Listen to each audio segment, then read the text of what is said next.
importância da classe média pro Brasil. Sabe como os Estados Unidos escravizam os brasileiros? Na voz, temos pseudo-príncipe, descendente do império, escravocrata brasileiro. Vamos seguir pra descobrir o que ele vai falar. Scar, obrigado pelos 4 meses. Eu sabia que ele ainda ia usar a Princesa Isabel nesse podcast. Fica vendo. Depois que eu aprendi... Volta a aumentar meu volume aqui, que tá baixo. Oh. Tá baixo aqui, ó. Tome. Depois que eu aprendi, quando eu fui estudar, né, em função da minha ignorância... Lembrando que ele foi estudar só depois dos 26 anos, porque ele não tinha, sei lá, tinha coisa melhor. Fazia nada da vida. A história e política lá com meus anos 20, no exílio dos meus anos 20, eu adquiri essa apreciação pela classe média. E eu acho que, ao contrário do que os marxistas querem fazer, que é destruir a classe média... Eu adquiri essa apreciação. Burguesa, eu acho que a gente tem que fazer exatamente o oposto. Quanto mais rico e poderoso, extensa e ampla é a classe média, mais livre é o seu país, mais transparente é o seu sistema político, mais independente é todas as suas instituições, de todas essas oligarquias que vêm para tomar conta. E você pode ver até agora nos Estados Unidos como sendo... De todas essas oligarquias, digo descendente da monarquia. Por exemplo, essa classe média está... Tudo bem, uma classe média em termos padrão de aquisitivo muito alto. Agora, e padrão intelectual? E padrão de conhecimento? Os americanos também burros. O padrão conhecimento intelectual da classe alta é verdadeiramente nada. A grande realidade é, as pessoas inteligentes estão na classe média pra baixo. Tem um ou outro ali que é inteligente de verdade, assim, na classe média alta. Agora, a classe alta, não precisou estudar. Nunca precisou e nunca vai precisar. Tem um mínimo ali de conhecimento de falar, é isso aqui, faz isso aqui. E aí contrata um gerente bom pras empresas deles. Classe alta é burra. Só tá dentro do sistema, só segue fazendo negócio. Tipo, esse aqui, filho de peixe, vira peixinho e segue nadando, não precisa fazer nada. Segue nadando, literalmente, o caminho. Agora, classe média é inteligente.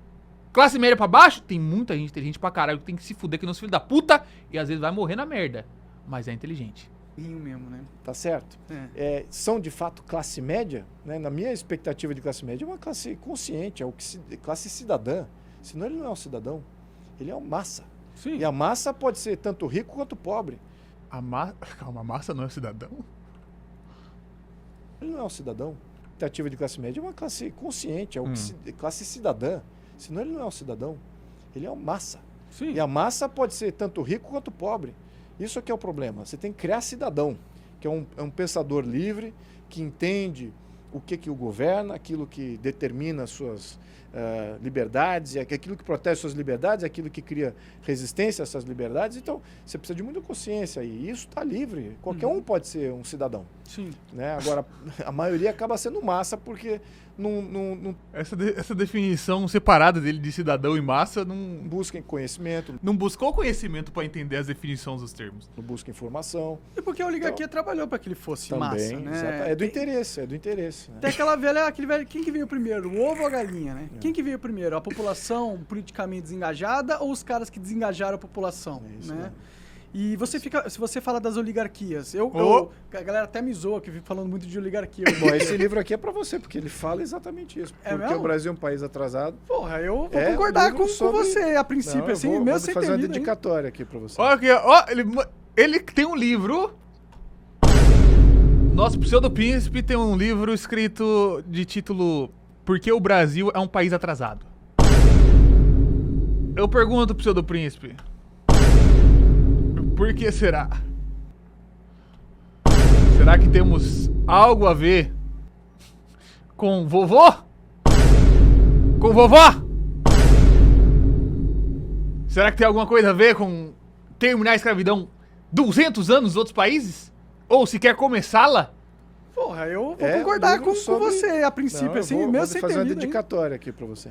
Então me explica aí um pouco mais dessas oligarquias, assim. Explica. Porque eu vejo que tem famílias poderosas, né, que mandam no país e essas famílias, elas têm ligação com o exterior. E elas nem são famílias brasileiras hoje mais, são famílias O Monark mandando o papo de famílias poderosas para um Orleans e Bragança. internacionais, né? Exato. E elas hoje têm total controle sobre o país. A gente realmente é escravo deles, assim. E ficam escravos dos Estados Unidos do Ocidente, né? Sim. Eu queria muito enxergar a cara do Orleans e Bragança nesse momento, dizendo que nós somos escravos dessas famílias com nomes. A gente realmente é escravo deles, assim, e portanto escravo dos Estados Unidos e do Ocidente, né? Sim. A maior escravidão que eles impõem no Brasil Olha e esse no filho da brasileiro puta. Olha esse é filho da puta. limitar nossas opções. Essa é a maior escravidão que tem. Só ele Eu vou deixar ele falar, porque senão eu vou ficar maluco. limitar nossas opções. Essa é a maior escravidão que tem. É a maior que tem. Quando só eles é que abocanham a maior parcela das oportunidades. Eles é que definem quais oportunidades que vai estar livre para a população explorar. Então a população não está livre para explorar tudo. Né? O Estado é um grande limitador e as oligarquias agindo através do Estado criam regras e leis e normas que neutralizam várias oportunidades de ação aí da sociedade. Eles também, por se instituírem como poderes cartelizados, né, ou empresas e interesses cartelizados, então eles acabam ofertando só alguma gama de produtos e serviços que é do interesse deles e limitando outros, limitando competição. Então aqui eu explico muito bem que você tem hoje uma visão fascista, né? Essa que é a visão fascista. Você tem o Estado, que é o grande controlador, e você tem as grandes empresas que ajudam ao Estado, ajudam a manter a economia ativa, ao mesmo tempo o Estado ajuda as grandes empresas a continuarem grandes.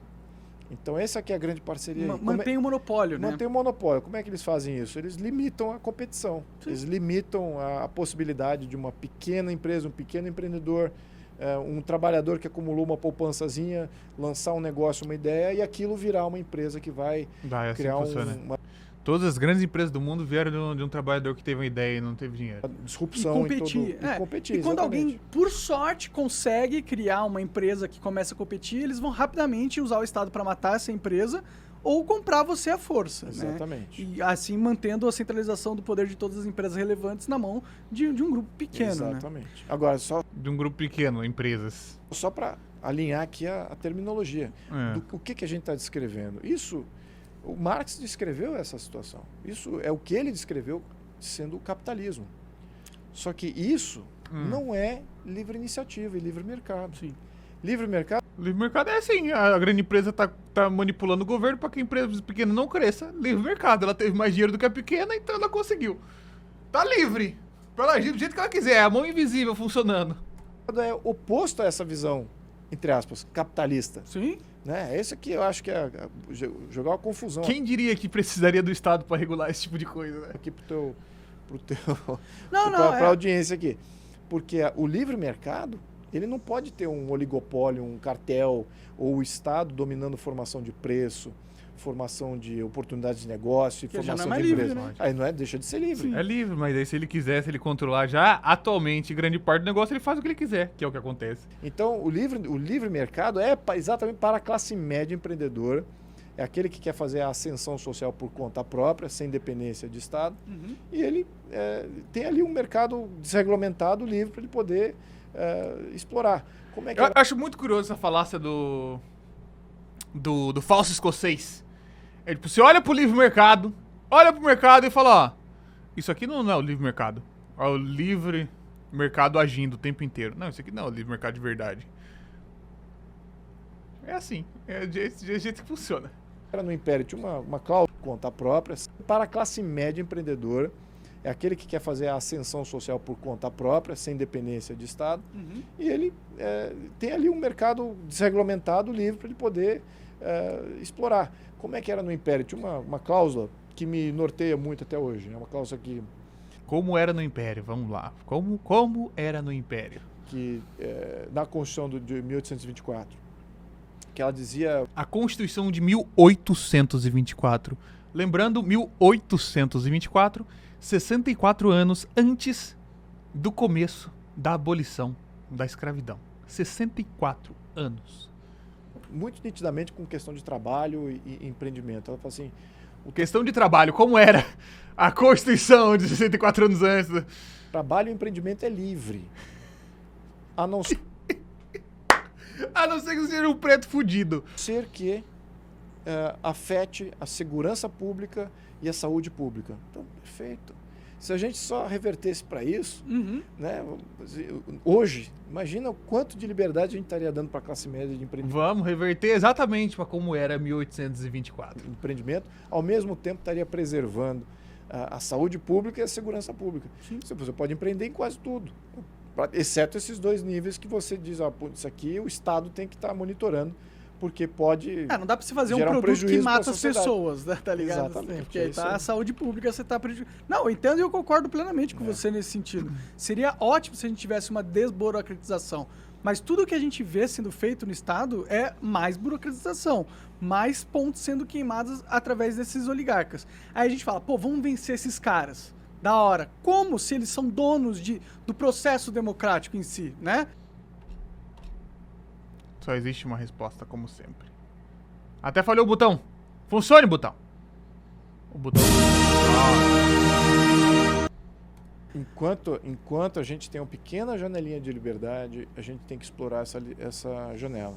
E a janela da liberdade, ela vem com A janela da liberdade. existência de uma classe média. No minuto que você deixa de ter uma classe média, você não tem mais liberdade. A luta pela liberdade se encerra. Então, mas já se encerrou no Brasil. A gente não tem a gente uma tem uma classe classe média. média extensa. Tem? Tem. Não tem não, Monarca, não existe. O pessoal morreu. E é isso que gera uma série de diferenças para o Brasil. Primeiro, nós temos instituições no Brasil que se destacam de todo o hemisfério sul. Se você for falar assim, poxa, o Brasil é complicado, é burocrático, é verdade. Só que as nossas instituições estão aí desde o início do Brasil livre, começou em 1808. Desde 1808. Quais instituições você está falando? Brasil livre. 80 anos antes do fim da escravidão. Começo do fim da escravidão. Todas elas, praticamente todas Tipo elas. judiciário? Olha, eu sou crítico pra caramba de todos esses aí, pode entrar na crítica. Eu tenho um projeto para reformar praticamente tudo. Mas eu vou dizer, se você pega as nossas instituições, judiciário, com o Ministério Público, com o Poder Executivo, com o Legislativo do jeito que é, com as nossas polícias, com as nossas forças de defesa, tudo isso, você fala assim, poxa, então quer dizer que isso é uma porcaria? É uma porcaria comparado com aquilo que a gente quer, com aquilo que a gente almeja, que é um país desenvolvido. No entanto, comparado com os demais países do mundo, eu vou dizer países aqui que ficaram mais ricos que nós. Tipo qual? Tipo Rússia. Rússia sempre foi uma ditadura. Sempre. Sim. Nunca teve separação de poderes. Nunca. Mas lá os na caras história. são nacionalistas pra caralho, né? China nunca teve separação de poderes. Sempre foi uma autocracia. Sempre. Índia não existia até o final da Segunda Guerra Mundial. Começou a Índia, hoje é a quinta maior economia do mundo. E é um país aí, até em termos de BRICS, é um país que tem um modelo político melhorzinho, só que infinitamente inferior ao modelo brasileiro, em termos de transparência, em termos de até estabilidade política. Eles têm outras coisas lá que eu vou contar Eu a não sei história. se eu consigo concordar com você, Não, tudo cara. bem, a gente vai Mas discutir isso. vamos. Eu queria muito assim de verdade ver a honestidade no coração da pessoa analisando a China dos últimos 50 anos. Tipo, do fundo, assim, de falar, não, vamos lá, um liberalista, vamos falar, vamos olhar para China 50 anos atrás e China hoje em dia. Vamos discutir isso. Pra colocar no mesmo balaio do... E aí você olha na região aqui, história do México, história de todos os países aqui da América do Sul, as nossas instituições precedem muitos desses países. Então nós temos boas instituições. Onde é que está o nosso erro? E onde é que a gente erra? É na organização dessas instituições. É como é que elas são organizadas. Lembra aquilo que eu te falei do Luiz Felipe Dávila, que é aqueles altos burocratas que existiam, aquela aristocracia da burocracia que existia no final do Império, acabando ali o arranjo que existia no final do Império, entraram em bagunça no modelo republicano. É exatamente isso.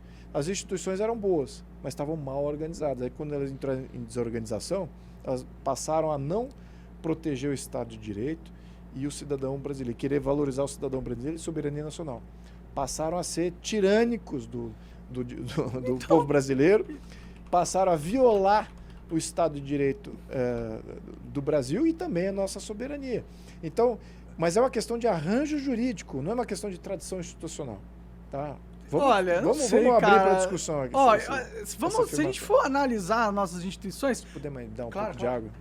Falei demais aqui, você não pode me deixar falar tanto. Não pode mesmo. Finalmente honestidade, não pode deixar eu não falar tanto não, cara. Ah, cara, qualquer coisa, tudo que tem a ver com o Império ou com essa galera, me dá um desespero, dá vontade de sair no burro com alguém. Com alguém. Qualquer um quiser, assim, ó. Meu irmão, vamos lá. Pra gente ter noção, ele tá mencionando aqui que as coisas boas que a gente tem que pegar da época do Império, essas funcionalidades de 1808 e de 1820 e tantos. Cara, novamente lembrando, foi ontem! A gente olha pra trás como se fosse muito... Foi ontem, essa porra. Eram períodos que ainda demoraram décadas para se oficializar o começo do fim da escravidão, que a gente tá vendo na prática que não acabou. Né? Cada dia que passa a gente tá vendo mais casos, dessa vez um pouco mais selecionados, mas que assim, se isso foi instituído lei em 88, até chegar para as pessoas ouvirem falar de verdade, década de 20, década de 30... E ainda vai na situação, né, pelo fim que foi de uma situação muito... Acabou, pau no seu cu, se vira. Todo mundo continuou na mesma situação, não mudou porra nenhuma, não teve nenhum tipo de respaldo do governo, nem de nada. Aqui, ó, vou até caçar, eu sempre cacei essa aqui, ó, essa informação. Interessantíssima, essa aqui sempre me pega, quando a gente para pra pensar em distâncias. O telefone foi criado em 1840. Criado, 1847. Pelo Graham Bell. Chegou no Brasil em 77. Primeiro telefone. Chegou para Dom Pedro utilizar. Depois que o telefone existia, demorou-se mais de 10 anos para botar num papel que escravidão não era legal. Possivelmente as pessoas negociaram pessoas por telefone. É muito de ontem. É muito de agora. É tipo, puf, de ontem. Possivelmente não. Muito provavelmente as pessoas compraram outras pessoas por telefone. Bateu um fio, fala, ah, chegou uma galera aí, chegou, tá desaportado agora. Ah, não, tem um pessoal aí que tá querendo vender? Tem. Comprou por telefone. Zap. De ouvido. E o cara vem me pegar medidas de 1808, 100 anos quase antes disso, pra falar que não, isso aqui é... Essa medida que lutava pela liberdade das pessoas é certo. É impressionante. E esse vídeo aqui é um corte que rolou de uma live na plataforma Roxinha. Se você quiser assistir integralmente as lives que a gente faz sobre esses assuntos, sobre muitas outras maluquices, não deixe de conferir. O link é esse e está na descrição também. Então não deixa de passar lá. Nos vemos no futuro.